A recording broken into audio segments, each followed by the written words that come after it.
Avant une conclusion qui sera faite par le secrétaire d'État chargé des Affaires européennes, Clément Beaune, nous voilà dans l'aspect, j'allais dire, le plus politique de cette REF de la présidence française de l'Union européenne.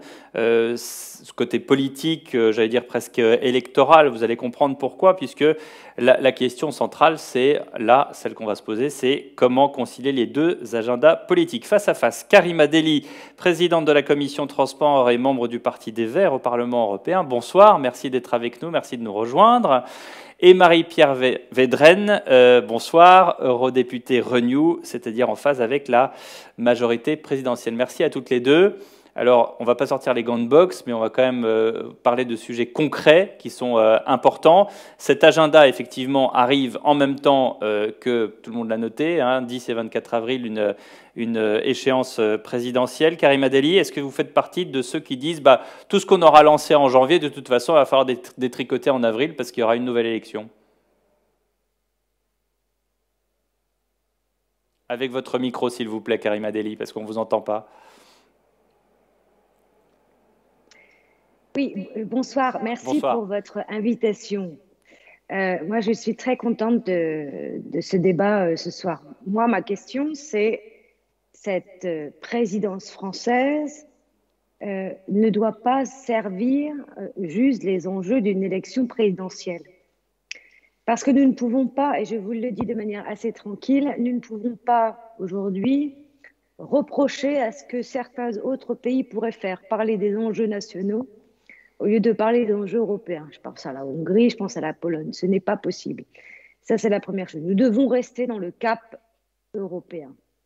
La deuxième chose, moi, qui m'embête, c'est l'agenda et le calendrier. Alors, il est vrai que même s'il y a une présidence et une élection présidentielle, le Parlement européen va continuer à travailler.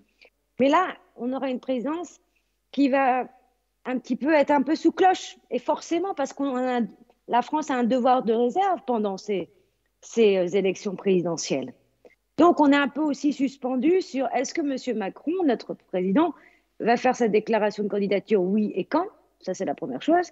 Et ensuite, malheureusement, on sera un peu freiné sur 2-3 mois où il y aura le temps des élections présidentielles.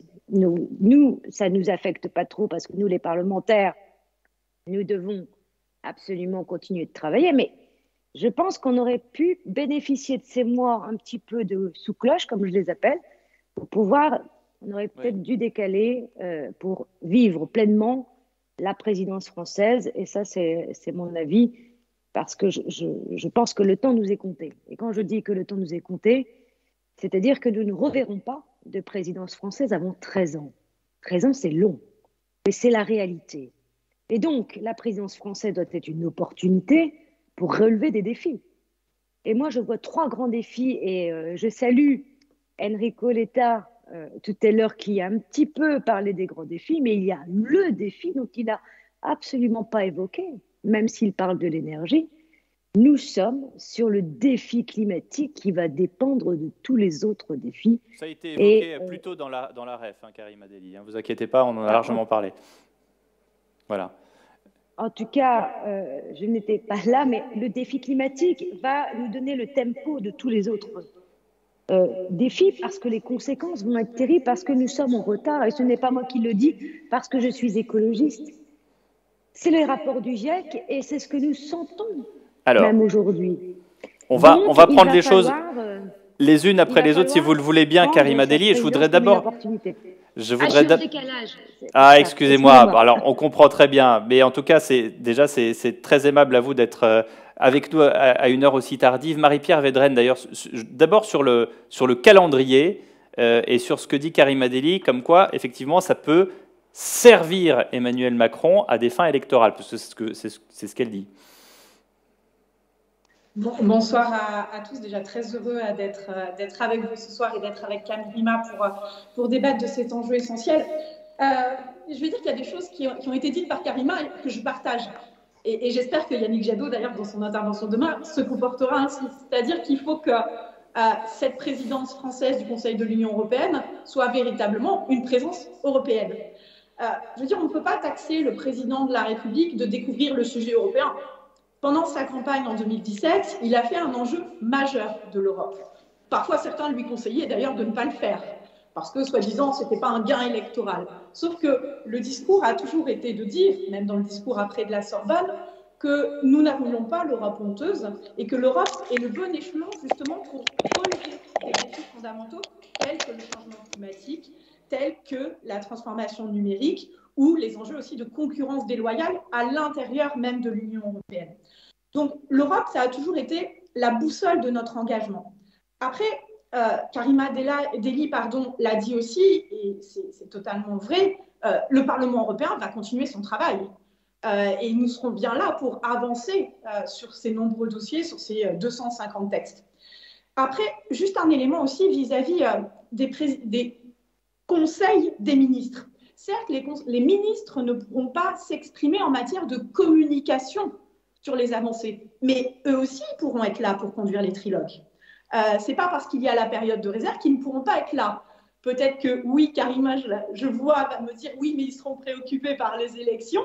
Mais en tout cas, moi, pour travailler très régulièrement avec Franck Riester, il est présent très régulièrement à Bruxelles, à Strasbourg, pour faire basculer les choses sur un sujet où souvent les Français sont en minorité, sur les questions d'autonomie stratégique, sur les questions de puissance, et on voit justement l'influence française qui a été relevée. Puis juste, peut-être pour rester aussi sur cette question d'agenda et pas revenir sur le fond, je pense que cette présidence du Conseil de l'Union européenne, elle est importante à ce moment-là, parce que nous sommes aussi au début du trio. Présidence française, ensuite la République tchèque, ensuite la Suède. C'est le moment aussi où on pousse au début de ce trio des éléments de notre agenda.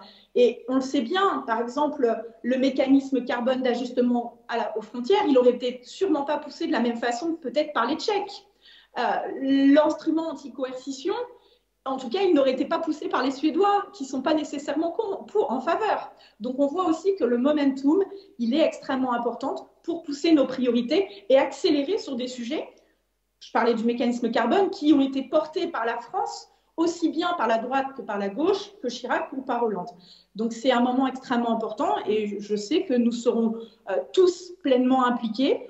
Nous nous sommes préparés aussi. Nous avons organisé énormément de temps d'échange, soit par thématique, soit aussi par français. Par exemple, avec Karima, il y a eu beaucoup d'échanges aussi avec la ministre Barbara Pompili pour justement avoir des avancées précises sur la question climatique. Donc, nous serons tous à l'œuvre pour faire de cette présidence un succès. Alors, réponse de Karima Delli, parce qu'on l'a vu sourire, mais maintenant, elle va, j'allais dire, verbaliser son sourire. Avec le micro, encore une fois. Merci. Je pense qu'il faut arrêter aussi d'être un peu angélique. C'est-à-dire, on a comme point commun de vouloir changer l'Europe et de vouloir parler Europe. Ça, c'est vrai.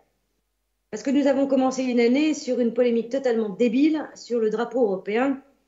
Et sur ça, je peux vous dire que nous, les écologistes, nous sommes des pro-européens. Ça fait partie de notre ADN. Après, nous avons des visions un peu différentes. Et je pense que c'est là où, même entre nous, nous allons avoir des vrais débats et des grands débats. Parce que je crois aussi que de mêler, et ça va être un enjeu très très important, de mêler la présidence française avec des enjeux nationaux pourrait nous amener à véritablement faire en sorte que nos voisins européens nous considèrent. Alors des fois, je vous le dis, hein, mais souvent, alors moi je peux le dire parce que ça fait quand même très longtemps que je suis au Parlement européen, souvent on pourrait croire qu'on a un petit peu une arrogance, nous les Français, de dire on s'est joué sur les deux terrains de jeu. Et ça peut parfois ennuyer nos voisins européens, même dans des négociations. Donc il va falloir qu'on soit un peu humble aussi dans cette présidence. C'est une question aussi de diplomatie. Et je peux vous le dire en tant que présidente d'une commission, qui est une commission importante, qui va jouer son rôle, bien sûr, dans les 6 mois, mais c'est les transports et le tourisme. Maintenant, la véritable question, c'est on va faire avancer des sujets, mais le calendrier de la présidence n'est pas forcément le calendrier du Parlement non plus. Il faut faire attention parce que le Parlement européen a un calendrier qui demande du temps. Et il y a certains textes qui arrivent et qui demandent du temps. Et je ne pourrais pas les accélérer parce que c'est la présidence française et pour se dire on va juste avoir un bilan et donc il faut gagner des choses. Non, ça ne marche pas comme ça. Et c'est là où on va devoir être intelligent. C'est-à-dire qu'on ne pourra pas tout gagner parce que le catalogue de la présidence française est énorme. Oui. On veut tout, surtout, tout le temps. Il y a plein de choses. Ce n'est pas possible. Oui, mais quand les autres intervenants, Karima Delli, ont spécifié, et ils ont raison de le faire, d'une certaine manière, que c'est la présidence qui intervient post-Covid, quoi qu'il en coûte, cette espèce d'énorme amas de ce grand portefeuille qu'on a constitué aussi pour l'Europe. C'est-à-dire qu'à un moment donné, se pose la question, évidemment, les questions climatiques, j'en doute pas, et je suis d'accord avec vous, mais il y a aussi des questions de gouvernance économique, des questions de refondation du budget européen. Comment est-ce qu'on fait? Ça n'est pas parce que c'est la présidence française, c'est parce que le calendrier arrive à ce moment-là. Alors, on est d'accord, sauf qu'il y a des choix à faire. Non, parce que vous dites. Oui, c'est ça, parce que vous dites, j'allais dire, le catalogue est énorme, mais c'est comme ça. Mais le catalogue est énorme parce qu'on veut tout et tout. La chose est qu'on veut tout mettre dans un peu en 3 mois. Donc, on nous parle du mécanisme d'ajustement aux frontières, donc la taxe carbone. Ensuite, on nous dit le salaire minimum. Et ensuite, on veut revenir sur Schengen. Il y a plein de choses, au fait. Et je crois que ce n'est pas possible de tout faire en 3 mois. Moi, ce que je dis, et là, je rejoins Enrico, sur les fondamentaux qui vous intéressent, vous, les entreprises. Parce que les entreprises, et je vous le dis d'une manière assez virulente ce soir, parce que le problème que nous avons aujourd'hui, c'est qu'il faut un objectif, un calendrier, pour pouvoir vous accompagner, parce que, je vous le dis, ça va aller très vite. Et donc, les 2 questions que pose Enrico, qui sont, tout d'abord, et je peux vous le dire, moi je suis membre de la Commission économique et financière au Parlement européen, c'est comment on va revoir en profondeur le pacte de stabilité et de croissance.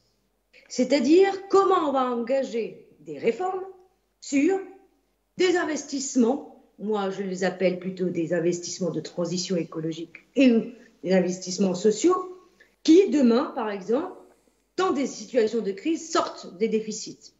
Ça, c'est véritablement des enjeux qui sont majeurs. Ça veut dire quoi? Concrètement, ça veut dire, est-ce qu'on est prêt à, par exemple, mettre en place un objectif sur un accord fiscal global? L'objectif aujourd'hui, on sait très bien, c'est par exemple taxation de 15% des bénéfices à l'étranger des multinationales, mais on voit bien qu'il y a aussi une réticence de beaucoup de pays derrière. Ensuite, il y a véritablement une question et là, il va falloir vraiment avoir un objectif, et là, ça va être très compliqué. C'est la question, tout le monde est d'accord, et je peux vous le dire, tout le monde est d'accord sur la question des ressources propres. Alors, tout le monde, on est vraiment tous motivés pour avoir des ressources propres. Mais quand vient l'enjeu réel de faire vivre l'Europe sur un vrai budget européen de ressources propres, là, ça commence à devenir un peu plus compliqué. Je donne l'exemple, et je m'arrête là, mais tout le monde parle des taxes sur les transactions financières. Vous voyez, ça, c'est un sujet. J'étais encore au lycée, on en parlait déjà. Nous sommes en 2022. Donc, je pense qu'il faut être humble, se donner des objectifs qui sont accessibles, atteignables, et en même temps, il faut dessiner une feuille de route. Parce que moi, ce qui est le plus important pour moi, c'est la feuille de route. Et ça, c'est très... Je vous donne un exemple très concret. Le dernier exemple, et après on laisse répondre Marie-Pierre Védrenne. Le dernier exemple, je vais vous le donner. Vous savez, moi, je gère la question des transports. Et en ce moment, je suis quand même un petit peu bousculée par la feuille de route, notamment d'un secteur que nous connaissons bien, nous, la France, et qui a un impact majeur au niveau européen, c'est l'automobile. Je connais bien ce sujet parce que, vous savez, j'ai monté très vite la première affaire de mobilité urbaine durable, que je connais très bien l'affaire malheureuse du Dieselgate, etc. Et là, il y a un enjeu majeur pour les entreprises. C'est-à-dire que nous allons devoir sortir notamment des voitures thermiques. pour entrer dans une autre phase de la transition et d'un nouveau secteur. Si nous ne sommes pas d'accord sur les moyens, quelle feuille de route pour l'industrie, quel type de métier, quel type de secteur de formation, comment on va aider les salariés, comment on va aider les territoires, quel type de mix énergétique, quelle infrastructure, etc., je peux vous assurer qu'on va avoir du mal, et là, ça va devenir très important, on va avoir du mal avec nos voisins, par exemple les Allemands, qui, eux, n'ont pas du tout le même calendrier que nous sur les objectifs de sortie du thermique. Ils sont à 2030. Nous, la loi française, c'est 2040, donc on perd 10 ans. Mais surtout, et c'est là où je tire la sonnette d'alarme, c'est l'échelon international. Les Chinois ne nous attendent pas, et Elon Musk, les États-Unis, ne nous attendent pas. Bien. Donc moi, mon travail, il est de faire quoi? C'est calmement. J'ai besoin de travailler avec l'ensemble des acteurs que vous êtes pour avoir une feuille de route et de dire c'est gagnant-gagnant, mais c'est maintenant, parce que demain, il sera trop tard. Beaucoup de choses ont été dites. Marie-Pierre Védrenne, une réponse? Effectivement, beaucoup de choses de dites. Je pense une réponse de manière globale sur la question de la feuille de route. La feuille de route du président de la République, j'ai évoqué tout à l'heure, elle a été posée aussi dans le discours de la Sorbonne. Maintenant, l'enjeu, c'était justement de faire partager ces ambitions sur une Europe qui soit plus verte, qui soit plus juste, qui soit plus souveraine par l'ensemble de nos partenaires. On le voit bien, au début, la question de la souveraineté, ce n'était pas nécessairement partagé. Il a fallu qu'il y ait la crise du Covid pour que tous les débats autour de la souveraineté, autour de l'autonomie stratégique, l'Union européenne, libre de ses choix et maître de son destin, là, on est sur une vocation partagée par l'ensemble des Européens. Pas toujours dans tous les objectifs, mais en tout cas dans la vision. Donc, ce qu'on a fait, c'est, oui, tout ne sera pas conclu sous présidence française du Conseil de l'Union européenne, et ça, on en est conscient. Mais ça veut dire qu'on a préparé, qu'on a anticipé, qu'on a échangé aussi sur les calendriers, ce qui allait arriver au Parlement européen avec le gouvernement. Il y a des choses, par exemple sur la réciprocité sur les marchés publics, on a également anticipé pour avoir le mandat le plus vite possible pour pouvoir conclure réellement sur le IPI. Et voilà, IPI de son petit nom. Il y a beaucoup de choses sur lesquelles on souhaite avancer. On souhaite profiter aussi de cette présidence française pour pousser des sujets. Les réflexions, et Enrico Letta, effectivement, tout à l'heure, parlait de la tribune commune entre Emmanuel Macron et Mario Draghi, toute la gouvernance du pacte de stabilité. On sait bien que ça ne va pas se finir sous présidence française. C'est une réflexion plus globale. Et effectivement, il va falloir convaincre, notamment sur les ressources propres aussi, nos partenaires nordiques. Donc, les sujets sont posés. La présidence française, c'est un accélérateur sur certains sujets et c'est un coup de projecteur sur des sujets qui se veulent justement plus long terme. Et c'est tout ça qu'on est en train de construire. Après, juste peut-être une remarque aussi sur les questions de transformation en matière de changement climatique et d'accompagnement de nos entreprises. Moi, je vois aussi ce prisme dans la commission emploi et affaires sociales. C'est pour ça que le Fonds social climat aussi, il aura un rôle important à jouer avec toute la réforme sur l'ETS et sur son extension.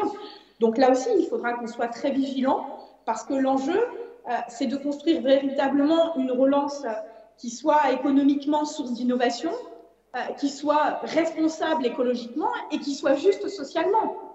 Et ça, il va falloir être effectivement vigilant pour assurer de la cohérence aussi dans tous les débats que nous pouvons avoir dans nos différentes commissions et dans les différentes formations au Conseil. Et pour cela, effectivement, il y a ce temps court qui est ces 6 mois de présidence européenne et puis le temps long puisque suivent la Tchéquie et la Suède. Merci beaucoup à vous deux. Merci d'avoir joué le jeu du face-à-face. Il se fait tard dans cette REF PFE. Merci beaucoup à vous deux d'avoir participé.